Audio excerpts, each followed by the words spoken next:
Olá, turma! Feliz ano novo para vocês. Espero que vocês estejam bem, tenham feito uma passagem de ano tranquila e em paz com a família de vocês, apesar dos pesares, né? Então, a gente vai dar continuidade à nossa disciplina. A gente vai finalizar, então, hoje a unidade 1, falando sobre participação social e movimentos sociais. Então, vamos começar a entender o que é essa participação social. Lembrando que na aula passada a gente viu sobre gestão participativa, que está mais a nível de empresas, né? Iniciativa privada, participação dentro das empresas. Aqui a gente vai falar na aula de hoje sobre a participação a nível de sociedade civil, né? Que é aquele conceito de gestão social que a gente viu, que é a emancipação e empoderamento das pessoas para decidir os rumos que a vida dela, a vida pública dela pode tomar, né? Ela fazendo parte das decisões de governo, de política, né? Não somente como mero cidadão passivo, né? Que vai somente fazer valer as leis, só vai obedecer às leis e não pode ditá-las, não pode pressionar para que as leis sejam reformuladas, revisadas, né? Mudadas também. Então, é esse tipo de participação social que a gente vai ver na aula de hoje. Então, quando a gente fala de participação social, a gente lembra muito do governo democrático, né? Democracia, como a gente sabe, a raiz etimológica dessa palavra é o governo de todos, é o governo do povo. O povo participa, né, das decisões da vida pública. O governo ele não governa sozinho, o povo está ali próximo dele, apoiando, decidindo, dando opinião, levantando questões, né, oferecendo demandas para que eles ajudem a solucionar, e também fala sobre uma classe excluída. Então, quando a gente levanta essa bandeira da participação social, a gente parte do pressuposto que existe alguém excluído, né? E quer participar.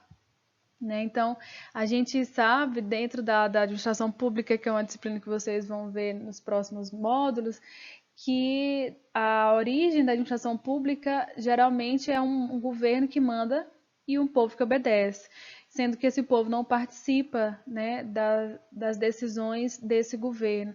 Então, esse povo, na verdade, ele é excluído, né, das decisões de âmbito público, de bens comuns, né, e agora, dentro da participação social, ele busca a não exclusão, ele busca a inclusão de sua voz, de suas opiniões, de suas necessidades, seus interesses, né?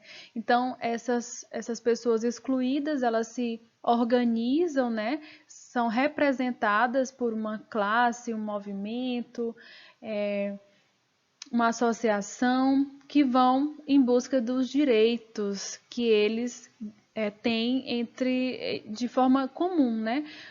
Pessoas com objetivos comuns buscando os mesmos direitos de forma organizada e solidária entre elas.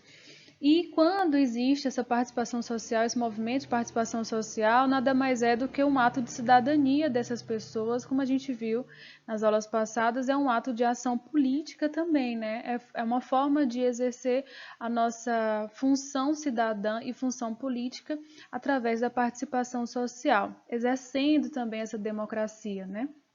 Em busca dos nossos direitos. E tudo isso vem como pano de fundo, tem como pano de fundo essa maior conscientização sobre o papel desse cidadão dentro da vida pública, dentro da sociedade. O cidadão, ele não é apenas aquele que vai votar, né? A única participação dele não é essa que vai lá a cada 4 anos votar, mas ele pode ditar leis, né? Pedir mudanças de legislação, mudanças de regras, de normas, de decretos, né? Pressionar o governo para que algo seja regulamentado, algo seja sancionado e por aí vai. Nessa aula a gente vai ver vários tipos de participação social, como exemplos. A prática da participação social, ela aconteceu ali desde a época da democracia grega, né? Naqueles anos antes de Cristo, quando as pessoas iam para a praça pública, para as ruas, para definir, emitir opiniões, dar seus pareceres, né, sobre as questões públicas, as questões do governo, ou seja, existia essa democracia direta das pessoas, as pessoas eram que decidiam diretamente os rumos do governo de sua polis, mas os estudos científicos, né, mais formalizados da participação social acontecem ali a partir do século XVIII, com Rousseau, que foi um teórico da democracia, dessa participação direta, os teóricos do liberalismo, Stuart Mill, Cole e o Tocqueville, que vão defender essa maior participação das pessoas no governo, os socialistas utópicos, Owen e Fourier, lá da Inglaterra, eles que lideraram na época, nesse século aqui, os movimentos operários e vão fundar os princípios cooperativistas que a gente vai ver nas próximas aulas, né? Foram eles lá na Inglaterra. E mais atualmente, né, no século XXI, a gente tem o Fórum Social Mundial, que é um evento internacional para discutir questões de exclusão social, de desigualdade, né, marginalização de algumas pautas, marginalização de algumas camadas da sociedade. Então ele vai trazer essa importância da reunião de pessoas para fazer com que suas causas sejam levadas em conta no governo mundial, né? Questões que normalmente costumam ser negadas ou não são levadas em consideração dentro das administrações públicas, né, dos governos. E ele tem, esse Fórum Mundial tem esse slogan, um outro mundo é possível, exatamente para dar mais visibilidade e participação para essas pessoas. Então, a participação objetiva é fortalecer a sociedade civil para a construção de caminhos que apontem para uma nova realidade social, sem injustiças, exclusões, desigualdades, discriminações, etc. A Maria da Glória Gon, ela vai falar sobre um pluralismo social. Quando existe um pluralismo social, existem interesses diversos, né? Ninguém é igual a ninguém, existem grupos sociais totalmente distintos dentro de uma sociedade. Então imagine, existe o grupo dos negros que vão lutar por mais igualdade, por mais inclusão, por menos discriminação, né? Por uma maior aceitação, né? Menos racismo, por exemplo. Tem o grupo das mulheres que vão lutar por suas causas feministas. Tem o grupo dos jovens que vão lutar por mais inserção no mercado de trabalho e por aí vai. Então, dentro da sociedade existe esse pluralismo. Quando existe vários nichos de pessoas, essas pessoas elas vão levantar suas bandeiras, né, em busca dos seus direitos, tentando uma nova realidade social com mais justiça, com mais inclusão, com mais igualdade, menos discriminação. Então, a participação social ela vem para fortalecer essa sociedade civil em busca da sua luta, a luta por seus direitos.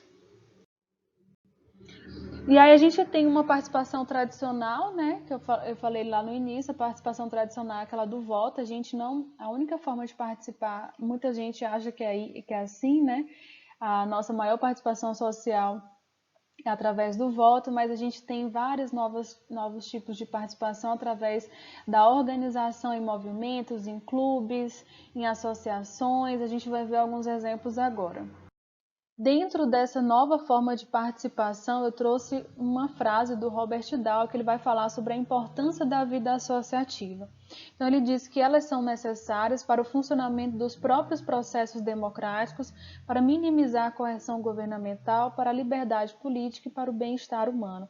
Então, um mesmo grupo de pessoas, por exemplo, as pessoas que levantam a bandeira do LGBTQI+, elas vão se juntar por conta desse poder que eles têm dentro de um governo democrático. A gente ainda não vive declaradamente numa ditadura, né? Para todos os efeitos, a gente ainda está numa democracia, falando em nível de Brasil, né? Então, dentro da democracia, todas as pessoas elas podem e devem participar das decisões do governo. Então, quando elas se reúnem em coletivos, em associações, em movimentos, em prol de uma causa, elas vão se fortalecer, né, se solidarizar entre elas, se fortalecendo, representando uma classe para minimizar uma coerção governamental. Por exemplo, lutar por leis que protejam essas pessoas do LGBTQI+, de violências, né? O pessoal os negros vão levantar bandeiras para que o racismo seja criminalizado, como a gente teve há poucos anos atrás, né? O racismo se tornou um crime, né? Frases racistas, hoje é crime, vai para a cadeia. Então, isso é exercer a liberdade política e buscar o bem-estar humano. Porque quando a gente encontra, né, e alcança os nossos direitos, a gente também alcança um bem-estar em sociedade.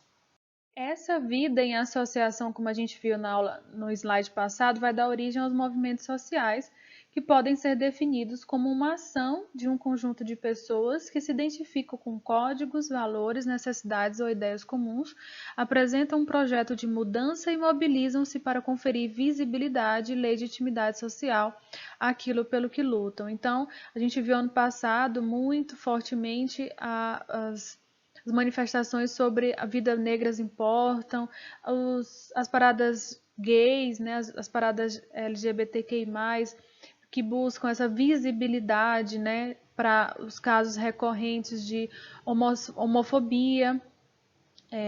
As mulheres fazem a marcha feminista em prol dos direitos do seu próprio corpo e por aí vai. Todos esses movimentos sociais que buscam o alcance dos mesmos objetivos, compartilham das mesmas ideias, mesmos valores e buscam o alcance também dos mesmos direitos. A gente vai ver mais exemplos a partir de agora.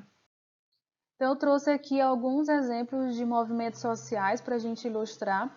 Tem o movimento Vem Pra Rua, que ele aborda questões políticas, né? Ele foi criado por um grupo de pessoas mesmo da sociedade civil com pensamentos iguais, ideologias políticas iguais, posicionamentos, né, políticos iguais, e atuaram ali, principalmente na época da Lava Jato, né, contra a corrupção. Então, eu convido vocês a visitar esse site para conhecer melhor.